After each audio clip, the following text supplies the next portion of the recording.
Hello and welcome to 4-Star Moose News Network. I'm Cumberbatch Hathaway and I thank you for joining us this Friday. Folks, a new epidemic is striking the nation, but it isn't a physical one. In the minds of people, new ideas of reform are becoming more common and new groups are speaking up to what they see as injustices to society. So what is this new movement and what do they plan on doing, you ask? Well, in our midst stand the progressives in their path along what has now been dubbed the Progressive Era. Progressives' ideals first arose after the economic depression of the 1890s, specifically the disaster that was the Panic of 1893. This state of practically deserted governmental power and finances began because of unstable railroad financing and overbuilding of railroads in monopolistic circumstances. With the end of this crisis, many middle and upper class families started to gain consciousness of growing social unrest and changes that needed to occur to create a more people-oriented society. No more Rockefellers or Vanderbilts, these people began to rally into groups and became advocates for a whole lot of change. Their entire platform is built on 4 main pillars. These pillars are their main desires and include promoting social welfare, promoting moral improvement, creating economic reform, and fostering efficiency. At the core, they strive to make the people's voices stronger than that of lone businessmen and corrupt politicians. But not all of these protests are that tranquil. Some groups have been rather demanding, like Alice Paul's National Women's Party, who are using picket lines in front of the White House, are becoming disturbing to the point of arrest. Even when arrested, they just can't quit and start going on food strikes until women are given suffrage. Now, while there are numerous unions presently active with members supporting women's civil rights, prohibition, or conformity of Christianity as seen in the social gospel movement, the biggest lasting impact progressives have already made have been in the economic changes and the political power shift from big businesses to the average worker. How so? These efforts are evident through none other than the United States Constitution. The most recent additions to the growing list of amendments are the 16th and 17th, establishing a graduated income tax and allowing citizens to directly elect senators, respectively, in which both amendments permitted each ordinance. Now, the government is being more equitable towards the average working class individual, rather than condoning the chokehold-like power that monopolies have had on government decisions in the past. With more federal government regulations, factories are seeing big transformations in what is just, and the overall working conditions have gotten better thanks to the efforts of progressive reformers. These groups of people are becoming so popular because everyone has begun to realize that they need to be more fair to the rights of the people as we stray further from old values into the new. Progressives aren't just influencing the future, they are the future. With many reformers taking new stands, forming new alliances, protesting current injustices, and winning the favor of our people and government, it is only a matter of time before the next big change to the American lifestyle happens. Our analytical commentator on a report of Woodrow Wilson. Thanks, Cumberbatch. It seems that people believe President Woodrow Wilson is the most progressive president this country has ever had. Wilson is the 28th U.S. president and has served in office from 1913 to 1921 and led America through World War I. An advocate for democracy and world peace, Wilson is often ranked as one of the nation's greatest presidents because of his accomplishments. Wilson came into the White House like a priestly visionary, intent on expanding economic opportunity for the people at the bottom of society and eliminating special privileges enjoyed by the nation's richest and most powerful citizens.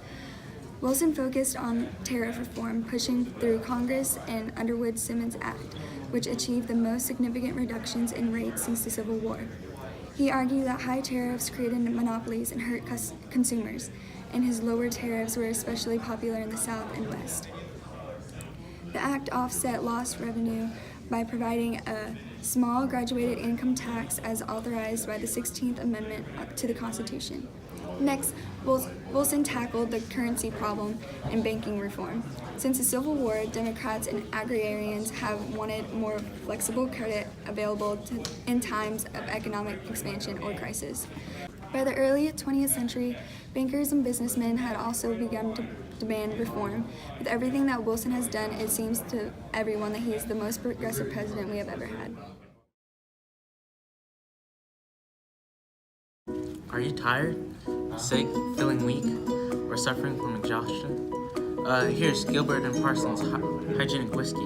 No matter the disorder, headache, nervous excitement, melancholy, pimples, or general feeling of exhaustion and weakness. To name just consumption of alcohol is essential in the process of healing the human body. Gilbert and Parsons Hygienic Whiskey is there. This is the wonderful cure that'll satisfy you. The honest medicine will heal you and your family. Those who suffer from lassitude or loss of appetite, then look no further. Gilbert and Parsons Hygienic Whiskey will heal that what ails you.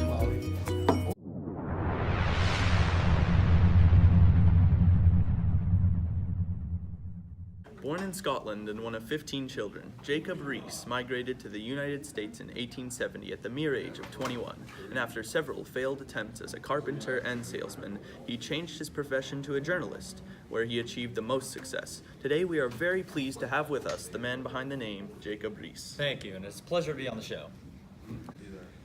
Now the news on the town is that you are a big muckraker trying to bring about reform to the living conditions of the lower class in the cities. Yes, sir. Have you seen the tenements that these people are living in? They're horrible. Dozens of people living in 2-room apartments, up to 4 families sharing bathrooms. It's truly inhumane, and it's crazy that this problem has not been addressed before. I mean, in 1849, cholera took the lives of 5,000 people because of overcrowded, unsanitary living conditions.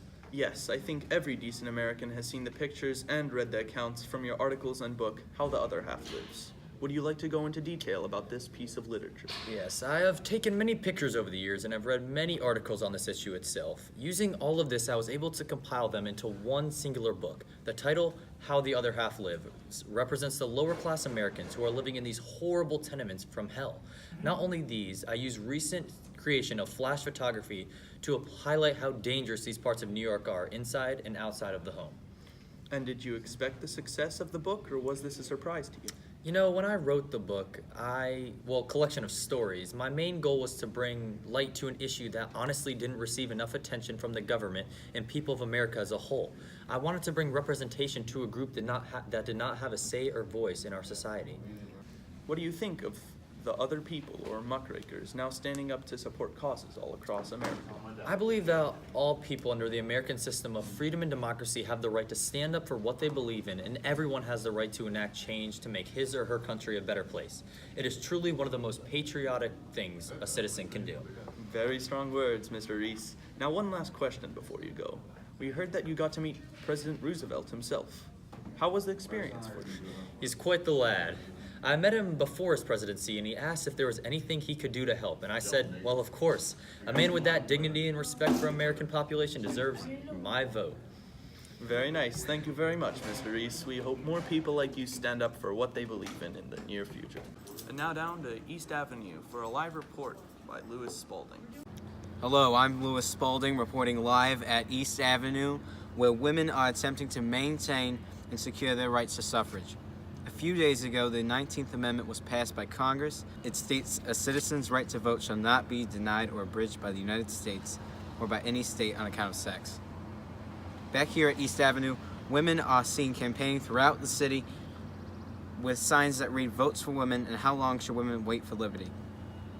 Some of the leaders in this fight include Susan B. Anthony and Elizabeth Cady Stanton. Unfortunately, Miss Anthony is no longer with us to see this major feat in political history. The women's suffrage movement is a battle that has lasted many years, but it appears that they have finally convinced the American Congress and the public to allow women to vote. It's about time, but I think we all have questions as to what will happen next. Back to you. And now for a special message brought to you by Cracker Jacks. Started in 1872 by F.W. Wickham, Cracker Jacks were sold by a streetcar on Chicago's 4th Avenue.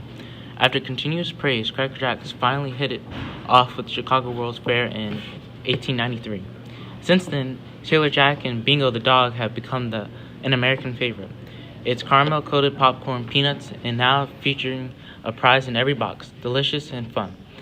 Come down next Friday as the Yankees play at a good old Yankee Stadium. Fun for the whole family. Mention this ad and get 20% off your purchase of Cracker Jacks. The more you eat, the more you want.